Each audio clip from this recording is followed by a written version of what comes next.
சுட்டி பெண் சுதீக்ஷா, நான் இப்போ உங்களுக்கு ஒரு கதை சொல்ல போகிறேன். இந்த கதையோட டைட்டில் பேர் புத்திசாலி ஆமை. கதையை சொல்ல ஆரம்பிக்கிறேன். தனபாலன் ஒரு நாள் நதிக்கரைக்கு சென்றான். அவனுக்கு நீச்சல் தெரியாது. அவன் அங்கு ஒரு ஆமையை பார்த்தான்.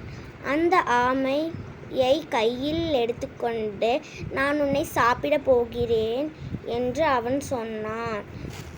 அவன் அந்த ஆமையை வாயில் வைக்கும்போது, இந்த ஆமையோட ஓடு ரொம்ப ஸ்ட்ராங்காக இருக்கே என்று கத்தினான்.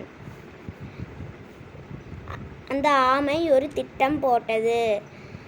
அந்த ஆமை தனபாலனிடம், நீ என்னை தண்ணீரில் விட்டுவிடு, என்னுடைய ஓடு லேசாய்விடும், நீ என்னை அப்புறமாக எடுத்து சாப்பிட்டுக்கொள் என்றான். அவனும் ஆமையை விட்டுவிட்டு அவனும் சிறிது நேரம் பார்த்தான். அந்த ஆமை ஓடிவிட்டது. முட்டாளாய் நின்றான் தனபாலன். ஆமையும் தப்பித்து விட்டது.